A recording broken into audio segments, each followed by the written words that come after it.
नमस्ते बच्चों। आज का हमारा जो टॉपिक है बच्चों वो है पथ लंबाई व विस्थापन।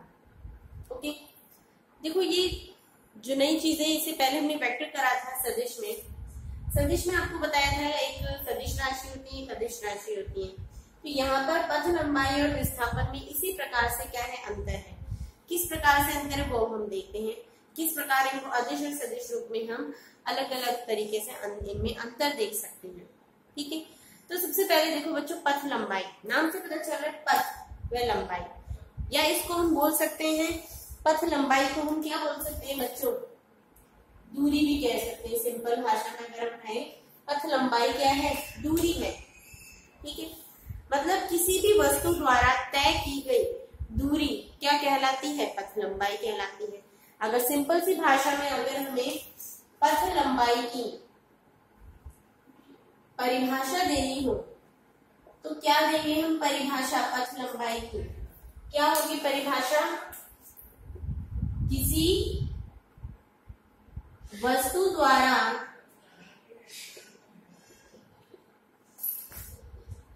तय की गई दूरी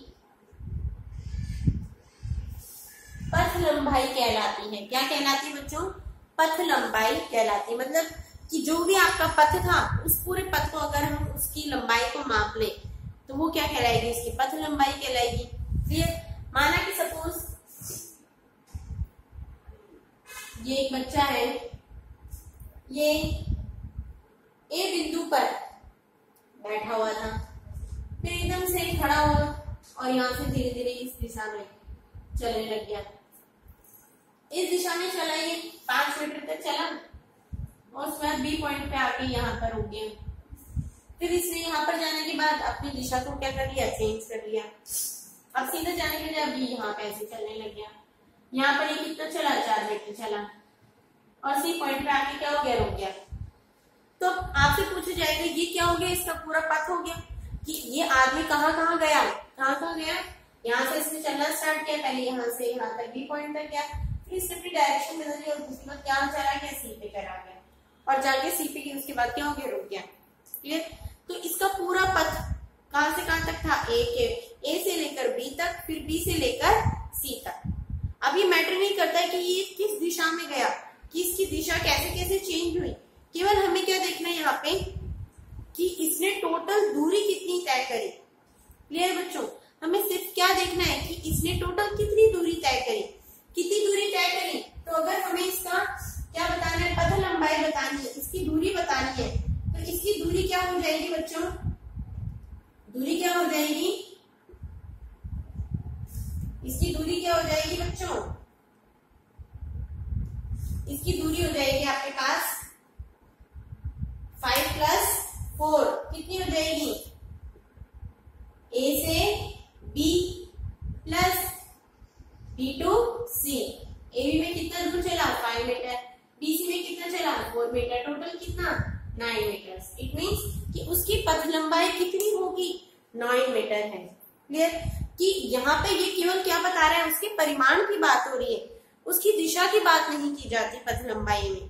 पथ लंबाई में हमें केवल उसके परिमाण से मतलब होता है, केवल उसकी मैग्नीट्यूड से मतलब है। सिर्फ हमें देखना है कि वो कितना चला, कहां से लेकर कहां, यहाँ ए से स्टार्ट करा, ए से लेकर घूम फिर के कैसे भी गया हो। सपोज यहाँ पे स्टार्ट करा, फिर यहाँ गया, फिर यहाँ गया, यहाँ गया, ऐसे करके यहाँ पे लास्ट में जाके यहाँ से स्टार्ट करा और यहाँ पे जाके पहुंचा।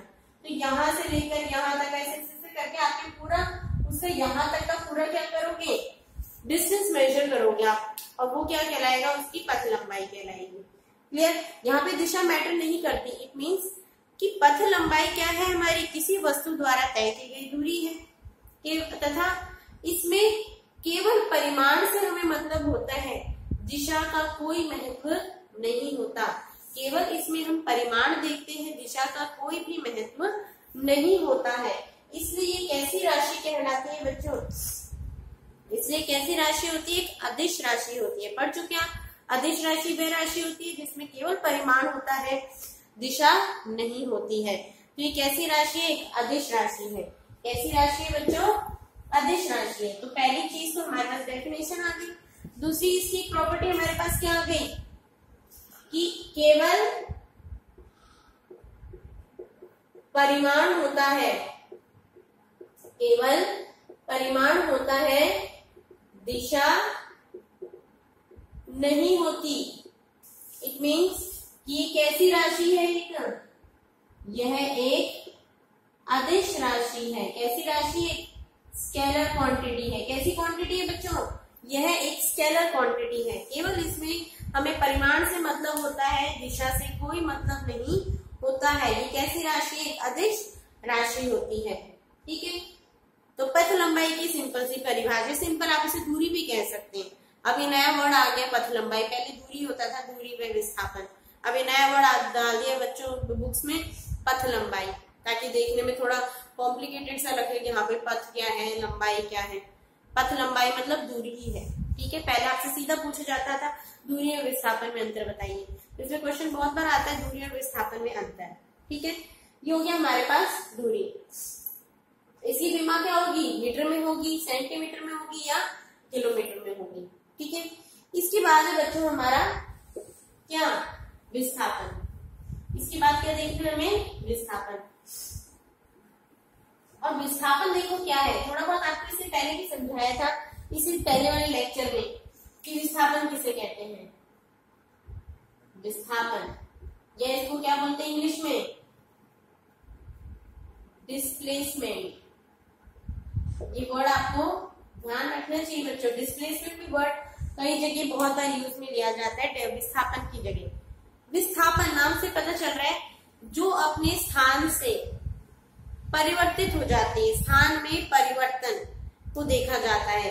ये नहीं देखा जा रहा कि टोटल डिस्टेंस कितना चला, ये देखा जा रहा है कि पहले वो कहाँ खड़ा था और अब वो कहाँ खड़ा है। क्लियर, कि पहले ये व्यक्ति कहाँ पे था, वही पहले वाला एग्जांपल अगर लेके चले कि पहले ही व्यक्ति ए पॉइंट पे था, इस दिशा में गया, बी तक कितना डिस्टेंस कवर करा इसने, 5 मीटर डिस्टेंस कवर करा। उसके बाद यहाँ आ गया, 4 मीटर डिस्टेंस कवर करा, और सी पॉइंट पे जाके एट लास्ट क्या हो गया, रुक गया। क्लियर, अब जब आपसे दूरी पूछी तब तो आपने दोनों को जोड़ लिया। अब लेकिन आपसे क्या पूछ रहे, विस्थापन पूछ रहे। तो देखो बच्चों, विस्थापन क्या होता है, किसी वस्तु द्वारा तय की गई न्यूनतम दूरी क्या कहलाती है, क्या कहलाती बच्चों, विस्थापन कहलाती है। दोनों में अंतर समझो। विस्थापन क्या है, किसी वस्तु द्वारा तय की गई न्यूनतम दूरी, कि आप देखोगे ना कि आप ऐसे घूम कर जाओगे तब ज्यादा टाइम लगेगा, और आपको पता है कि आपको यहीं पहुंचना है, तो ऐसे जाओगे फिर ऐसे जाओगे, इतना लंबा रास्ता तो कोई भी अप्लाई नहीं करेगा। आप क्या करेंगे, सीधा ऐसे जाओगे, तो ये क्या है, शॉर्टकट है। तो विस्थापन किसको फॉलो करता है, शॉर्टकट को फॉलो करता है बच्चों। ठीक है, तो शॉर्टकट का काम विस्थापन का होता है। दूरी, घूमा फिरा के जितना भी टोटल कैसे कैसे घूम के जा रहे हैं वो हम देख रहे हैं। विस्थापन क्या देख रहे हैं कि किसी वस्तु द्वारा तय की गई न्यूनतम दूरी। तो इसकी परिभाषा क्या हो जाएगी, किसी वस्तु द्वारा तय की गई, किसी वस्तु द्वारा तय की गई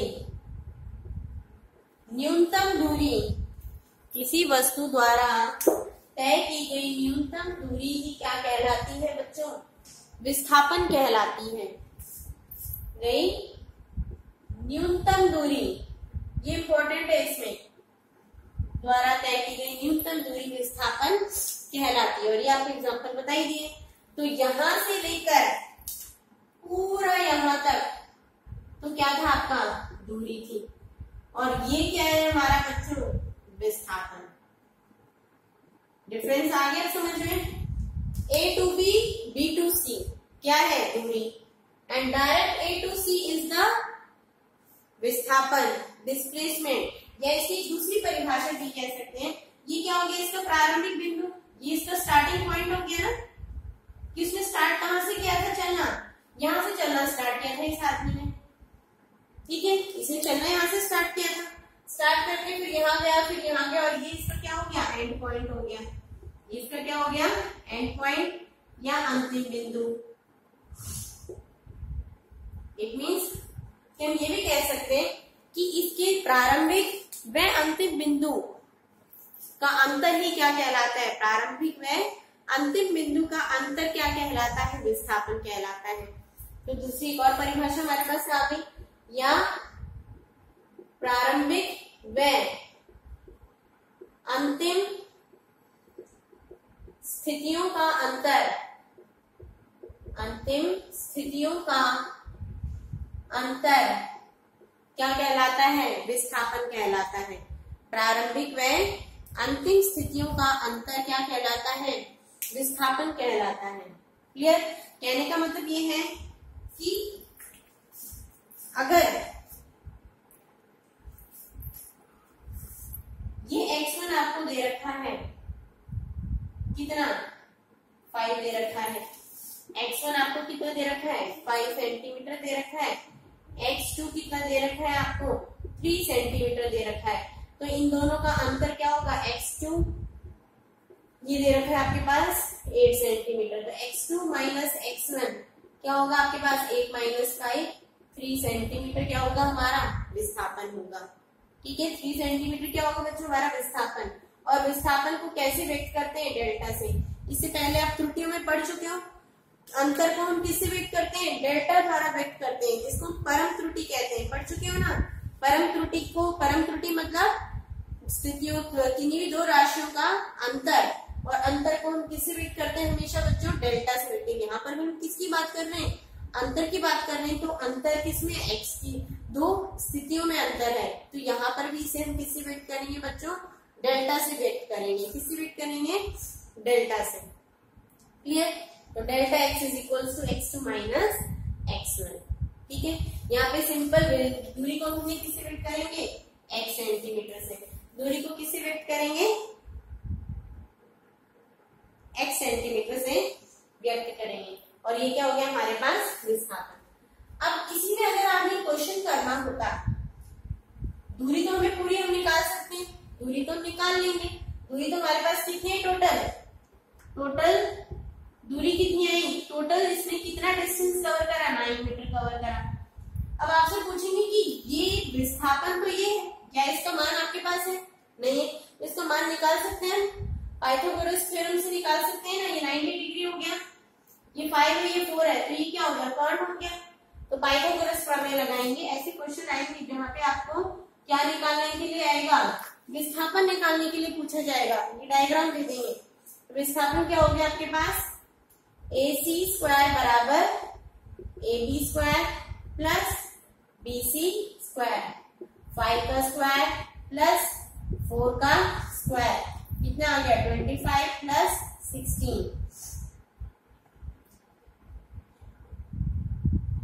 कितना आ गया बच्चों AC स्क्वायर। तो AC की वैल्यू कितनी आ गई, √41। क्लियर? इट मीन्स विस्थापन कितना है, √41 है। क्लियर? 5 6 11 3 4 41 √41 सही है। ठीक है, तो यहाँ पर विस्थापन कितना आ रहा है, √41 मीटर आ रहा है, और x की वैल्यू कितनी आ रही, 9 मीटर। √41 की वैल्यू निकालेंगे तो √41 की वैल्यू लगभग किसके आसपास आएगी बच्चों, ये किसके रूट के आसपास आ रहा है आपके पास, 49 7 पॉइंट समथिंग आएगा। तो किसकी वैल्यू ज्यादा आई है, इसका मान लगभग कितना आएगा हमारे पास बच्चों, 7 के लगभग आएगा इसका मान, 7 पॉइंट समथिंग, और ये 9 मीटर है। तो वैल्यू किसकी ज्यादा है, दूरी की ज्यादा आ रही है, विस्थापन की ज्यादा आ रही है। दूरी का मान क्या आ रहा है हमारे पास, ज्यादा आ रहा है, और विस्थापन का क्या आ रहा है, कम आ रहा है। तो इससे एक दूसरी चीज और क्लियर हो जाती है हमारे पास कि यहाँ पर कि दूरी का मान विस्थापन की तुलना में क्या होगा, अधिक प्राप्त होगा। क्लियर? कि दूरी का मान तो अधिक हो सकता है, लेकिन विस्थापन का मान अधिक नहीं होगा, उससे हमेशा उससे क्या होगा, कम ही होगा। क्लियर? तो अब दूसरी चीज कि यहाँ से हम डेल्टा x की वैल्यू बता सकते हैं कि डेल्टा x की वैल्यू पॉजिटिव भी हो सकती है, नेगेटिव भी हो सकती है, और 0 भी हो सकती है। लेकिन क्या दूरी का मान या पथ लंबाई का मान 0 हो सकता है, पथ लंबाई का मान 0 नहीं हो सकता। ठीक है, इन दोनों में एक बार अंतर देख लेते हैं। तो इसकी वैल्यू पॉजिटिव नेगेटिव कैसे आ सकती है, देखो यहाँ पे delta x is equal to x two minus x one, ठीक है। तो अब इसमें कंडीशन लेके चलते हैं, यदि x2 is greater than x1, यदि x2 का मान x1 से क्या हो, अधिक हो, जब x2 का मान x1 से अधिक होगा तो डेल्टा x क्या होगा बच्चों, एक धनात्मक राशि होगी। क्या होगा, ये पॉजिटिव होगी, इसकी वैल्यू क्या होगा, धनात्मक मान होगा, क्लियर। और यदि और धनात्मक होगा, आगे देखते हैं नेक्स्ट, यदि x2 is less than x1 तो डेल्टा x क्या होगा, नेगेटिव होगा। आ रही है बात समझ में। अगर यहाँ पे x2 बड़ा है और x1 छोटा है, 8 माइनस 5 कर रहे हैं, अगर 5 माइनस 8 करते तो क्या आता, -3 आता, नेगेटिव आती ना वैल्यू। तो वही सेम चीज ही बता रहे हैं। और अगर दोनों वैल्यू कैसी होती, और यदि तीसरा ये x2 is equals to x1 तो डेल्टा x क्या होता, 0 होता। इससे क्या स्पष्ट हो गया कि विस्थापन का मान पॉजिटिव भी हो सकता है, धनात्मक भी हो सकता है, ऋणात्मक भी हो सकता है और शून्य भी हो सकता है। अब इसके पॉजिटिव नेगेटिव से क्या पता चल रहा है हमें, तो इससे ये पता चलता है बच्चों कि जब विस्थापन का मान पॉजिटिव होगा, इसका मतलब क्या है, वो धनात्मक दिशा में गति कर रही है वस्तु। कैसी दिशा में गति कर रही है, जो आप नंबर लाइन पढ़ के आ चुके हैं ना, इससे पहले नंबर लाइन पढ़ी आपने कि नंबर लाइन में या किसी भी अक्ष में हमने कोई भी सरल रेखा में गति कर रही है वस्तु, किसमें गति कर रही है, सरल रेखा में गति कर रही है वस्तु, इस तरह से। तो यहाँ पर तो क्या होगी, पॉजिटिव होगी वैल्यू, यहाँ पे क्या होगी, नेगेटिव।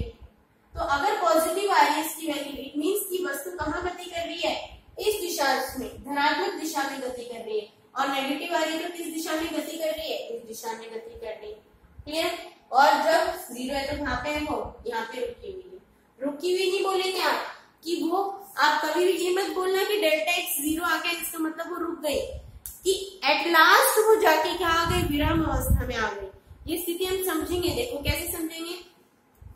तो सबसे पहला अंतर तो देखो यहाँ पे आ गया हमारे पास कि दूरी का मान क्या होगा हमारे पास, धनात्मक होगा सदैव, क्या होगा, धनात्मक होगा। परंतु विस्थापन का क्या होगा, पॉजिटिव, नेगेटिव और 0, कुछ भी हो सकता है, ठीक है। पॉजिटिव भी हो सकता है, नेगेटिव भी हो सकता है, 0 भी। पॉजिटिव नेगेटिव तो आपको समझा दिया कि किसको बताते हैं, दिशा को बताते हैं। अब एक और चीज आपकी क्लियर हो गई कि विस्थापन परिमाण के तो बता ही रहा है, साथ साथ दिशा को भी बता रहा है। तो ये कैसी राशि हो गई बच्चों, ये एक कैसी राशि हो गई, सदिश राशि हो गई। आप पढ़ चुके हो सदिश राशि वह राशि होती है जो किस परिमाण को तो बताती है, साथ साथ दिशा को भी क्या करती है, राशि की दिशा को भी व्यक्त करती है, कि राशि की दिशा को भी व्यक्त कर रही है। तो ये कैसी राशि होगी बच्चों, ये एक स्केलर क्वांटिटी है। कैसी है ये, ये कैसी एक वेक्टर क्वांटिटी है। कैसी क्वांटिटी है, वेक्टर क्वांटिटी है। ये है एक सदिश राशि है। कैसी राशि है बच्चों, सदिश राशि, कि इसमें परिमाण प्लस दिशा दोनों उपस्थित हैं। इसमें परिमाण तो है ही, साथ साथ दिशा को भी व्यक्त कर रहा है। ये कैसी राशि है, सदिश राशि है, ठीक है। और सदिश राशि के लिए इसका मान पॉजिटिव भी हो सकता है, नेगेटिव भी हो सकता है, और 0। अब पॉजिटिव नेगेटिव तो आपको समझ में आ गया। अब 0 कैसे आता है इसका मान, ठीक है। और दूसरी चीज कि दूरी का मान 0 नहीं हो सकता, ठीक है। जब दूरी का मान 0 मीन्स वही का वही खड़ा है, विराम अवस्था में है वो, क्लियर। अब विस्थापन का मान 0 कैसे होगा, देखो। अब ये आदमी ए से चला और बी तक गया, 5 किलोमीटर चला और वापस से बी से क्या हो गया, वापस आ गया, 5 किलोमीटर चला और वापस आके ए पे रुक गया। आगे बात समझ में, ए से बी तक गया और फिर बी से ए तक आ गया। तो टोटल इसने कितना डिस्टेंस कवर है, यहाँ से यहाँ तक 5 किलोमीटर, फिर यहाँ से यहाँ तक 5 किलोमीटर। तो 5 - 5 कितना हो गया बच्चों, 0। आगे बात समझ में। तो जब सेम ही दिशा में, एक बार तो पॉजिटिव दिशा में गया, उसने उतना ही डिस्टेंस करा, फिर वापस नेगेटिव दिशा में आया और उसने उतना ही डिस्टेंस कवर करा, तो हमारे पास विस्थापन क्या होगा, शून्य होगा। या हम कह सकते हैं जब शून्य कब होगा, जब प्रारंभिक बिंदु और अंतिम बिंदु कैसे हो, समान हो। आगे बात समझ में, जब प्रारंभिक बिंदु और अंतिम बिंदु कैसे होते हैं बच्चों, समान होते हैं, तो विस्थापन क्या होता है, शून्य होता है। तो विस्थापन कैसा होता है, शून्य होता है। कि तो न्यूनतम दूरी कितनी हो गई, कुछ है ही नहीं, जहां से चला था वापस घूम फिर के क्या हो गया, वहीं पर आ गया, तो उसका टोटल विस्थापन क्या होगा, शून्य होगा। लेकिन क्या इसके लिए दूरी जीरो होगी, दूरी जीरो नहीं होगी। एक बार तो 5 किलोमीटर चला 5, फिर वापस से 5 किलोमीटर आया, तो कितना हो गया 10, दूरी तो होगी 10 किलोमीटर, लेकिन यहाँ पे दूरी तो अगर आप निकालोगे तो दूरी तो कितनी होगी बच्चों, 10 किलोमीटर होगी, लेकिन विस्थापन क्या होगा, यहाँ पे जीरो होगा। आगे बात समझ में, तो पहले दूसरी चीज एक और क्लियर हो गई कि विस्थापन शून्य हो सकता है, परंतु दूरी का मान शून्य नहीं हो सकता। क्लियर, विस्थापन दूरी के बराबर भी हो सकता है और नहीं भी हो सकता है। ठीक है, विस्थापन का मान दूरी के बराबर भी हो सकता है और नहीं भी हो सकता है। कब कैसे होता है बराबर, जब यहां से लेकर यहां तक सीधा एक बार क्या होता है, वो ए से केवल क्या होता है, ए से बी तक 5 किलोमीटर ही जाता, तो उसने टोटल कितना डिस्टेंस कवर करा बच्चों, कितना कवर करा, 5 किलोमीटर। और विस्थापन कितना होता है, यहाँ से लेके यहीं तक ही तो क्या है, तो जितना विस्थापन है वो यही तो न्यूनतम दूरी होगी। इन दोनों के बीच का अंतर कितना है, 5 किलोमीटर ही तो है। क्लियर, तो ये प्रारंभिक बिंदु हो गया, अंतिम बिंदु, दोनों के बीच में अंतर कितना है, 5 किलोमीटर। तो टोटल डिस्टेंस कितना हुआ, 5 किलोमीटर हुआ, और विस्थापन भी कितना हुआ बच्चों, 5 किलोमीटर हो गया। आगे बात समझ में, तो दूरी में विस्थापन क्या हो सकते हैं, सेम भी हो सकते हैं। क्लियर, आगे बात समझ में, तो दूसरा अंतर क्या, दूसरा हमारे पास क्या हो गया पॉइंट हमारे पास, कि दूसरा पॉइंट क्या आ गया, दूरी विस्थापन की क्या हो सकती है, बराबर भी हो सकती है और दूरी विस्थापन के बराबर नहीं भी हो सकती है।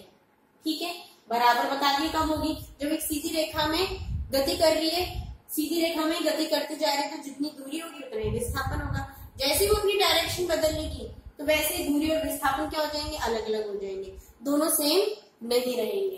क्लियर, इसके बाद जो नेक्स्ट है वो क्या है, कि दूरी का मान सदैव क्या होगा, विस्थापन से क्या होता है, सदैव तो नहीं कह सकते, लेकिन मोस्ट ऑफ द केसेस में क्या होगा, अधिक प्राप्त होता है हमें। मोस्ट ऑफ द केसेस में दूरी का मान विस्थापन से क्या मिलेगा, हमें अधिक, क्योंकि विस्थापन है ही क्या, न्यूनतम दूरी है, तो मोस्टली हमें इससे क्या मिलेगा, ज्यादा ही मिलेगा ना। क्लियर, तो दूरी का मान विस्थापन से क्या होगा, लगभग हमें मोस्ट ऑफ द केसेस में ज्यादा प्राप्त होगा। क्लियर, तो ये हमारा दूरी और विस्थापन। ठीक है, इन दोनों में डिफरेंस हम समझ सकते हैं। अब इसी का अगर हम डायग्राम बनाए तो कैसे बनाएंगे बच्चों, कैसे बनाते हैं हम, स्थिति समय वक्र बोला जाता है, इनको क्या बोला जाता है, स्थिति समय वक्र। क्लियर, ये एक्स अक्ष हो गई, ये वाई अक्ष हो गई। एक्स अक्ष में हमेशा किसको लिया जाता है बच्चों, समय को लिया जाता है, और वाई अक्ष में किसको लिया जाता है, स्थिति को लिया जाता है। ठीक है, तो अगर आपकी वस्तु कैसी है, हमारी स्थिर है, कैसी है, स्थिर है या विराम अवस्था में, इट मीन्स समय तो बढ़ता जा रहा है, लेकिन यहां से सपोज 5 किलोमीटर है, कि वो एक जगह 5 किलोमीटर यहां तक चला, उसके बाद रुका हुआ है, आगे चला ही नहीं, तो यहाँ पे उसकी वैल्यू क्या है, इतनी बनी हुई, टाइम तो बढ़ता जा रहा है, वो आगे बढ़ ही नहीं रहा, तो ये विराम अवस्था की स्थिति होगी। क्लियर, दूसरी, एक समान गति, एक समान गति कब होगी, कि जैसे जैसे दूरी समय बढ़ता जा रहा है, वैसे वैसे दूरी भी क्या हो रही है, बढ़ती जा रही है। जैसे जैसे समय में अंतर आता जा रहा है, वैसे वैसे दूरी में भी क्या हो रहा है, अंतर आता जा रहा है, परिवर्तन आता जा रहा है, तो ये एक समान गति कहलाती है। तो एक समान गति के लिए हमारे पास जो ग्राफ बनता है वो कैसा बनता है बच्चों, सीधी रेखा बनता है इस तरह से, ठीक है। और इस सीधी रेखा में बच्चों अगर हमें क्या निकालने के लिए दिया जाता है बच्चों, प्रवणता निकालने के लिए दिया जाता है। प्रवणता देखो क्या होती है, स्लोप, कि जो हमारे पास वक्र है वो कितना टेढ़ा है, उसकी स्लोप कितनी है, वो कितना वक्रीय है। तो कितना वक्रीय है हमारे पास, यहां से इसका क्या निकाला जाता है, यहां से एक पॉइंट ले लेते हैं, 2 पॉइंट ले ली जाती है इस वक्र में कहीं पे भी रेखा में। यहां से इसकी वैल्यू सपोज ये कितनी है 4 है और ये कितना है 5, इसके सापेक्ष भी 2 मान ले लेंगे। ये कितना है आपके पास, ये 2 सेकेंड है, ये 3 सेकेंड है, ठीक है। ये दोनों मान ले लेते हैं और यहां से एक छोटा सा ट्रायंगल बना लेंगे, क्लियर। तो इसके तो निर्देशांक हमारे पास कितने आ गए, x और t होंगे निर्देशांक। तो यहाँ पे तो x की वैल्यू कितनी है 5, यहाँ पे इसकी वैल्यू कितनी है बच्चों 3 है, और इसकी वैल्यू कितनी है 5 है।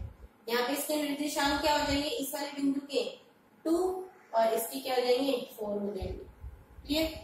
तो ये दूरी कितनी होगी, ये हमें निकालनी, ये दूरी तो हमें पता है।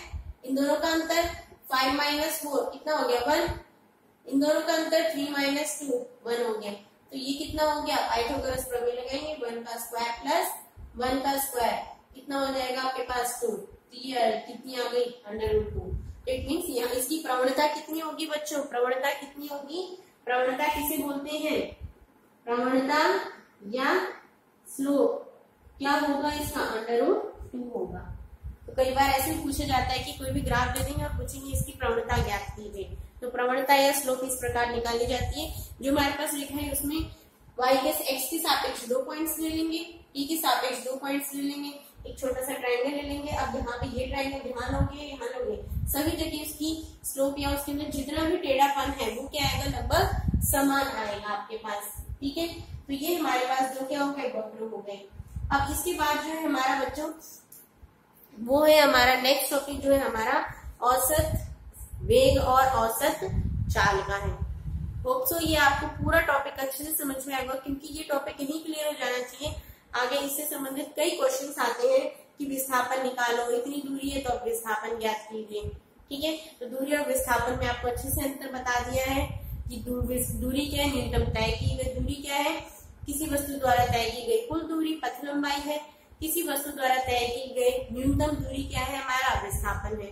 दूरी क्या है, एक अदिश राशि है, विस्थापन क्या है, एक सदिश राशि है, क्योंकि उसमें परिमाण व दिशा दोनों व्यक्त हो रही है। इसको x से व्यक्त करने केवल वो हमारा डेल्टा x से व्यक्त हो रहा है, क्योंकि वो किसको बता रहा है, 2 स्थितियों में अंतर। स्थितियां कौन सी, प्रारंभिक व अंतिम स्थिति। प्रारंभिक व अंतिम स्थितियों में अंतर ही क्या बताता है, विस्थापन को व्यक्त करता है, क्लियर। इसका मान पॉजिटिव भी हो सकता है, नेगेटिव भी और 0 भी हो सकता है, परंतु दूरी का मान सदैव धनात्मक हो सकता है, क्योंकि ये कैसी राशि है, अदिश राशि है, क्लियर। क्योंकि अदिश राशि का मान सदैव धनात्मक होगा और सदिश राशि का मान पॉजिटिव, नेगेटिव और 0 हो सकता है। 0 कब होगा बच्चों विस्थापन का मान, जब जितनी एक ही सरल रेखा में एक समान परिमाण में आप पॉजिटिव दिशा में गए और उसी परिमाण में आप वापस नेगेटिव दिशा में आ गए, तो विस्थापन क्या होगा, 0 होगा। यहाँ से लेके स्कूल गए, फिर वापस उतरे, स्कूल से लेके घर आ गए, तो टोटल विस्थापन क्या होगा, 0, क्योंकि आपका स्टार्टिंग पॉइंट भी वही है और एंड पॉइंट भी क्या है, वही सेम है, ठीक है। दूरी और विस्थापन समय सेम कब होंगे, दूरी और विस्थापन सेम कब हो सकते हैं, जब एक ही सरल रेखा में गति हो रही है, केवल डायरेक्शन आपकी बिल्कुल भी नहीं बदल रही, आप सीधी रेखा में गति करते जा रहे हो। तो जितना आपने दूरी कवर करी, जितना आपने डिस्टेंस कवर करा है, उतना आपका विस्थापन होगा, क्लियर। तो जैसे ही डायरेक्शन बदलोगे वैसे दूरी और विस्थापन में क्या हो जाएगा, फर्क आ जाएगा, दूरी और विस्थापन सेम नहीं रहेंगे। तो ये कुछ क्या इनके अंतर है, किसके, दूरी व विस्थापन के, क्लियर। इसके बाद हमारा नेक्स्ट टॉपिक है औसत वेग व औसत चाल। It is also very important, इन पे अंतर भी पूछा जाता है, दूरी और विस्थापन में अंतर स्पष्ट कीजिए बच्चों, क्लियर। Thank you.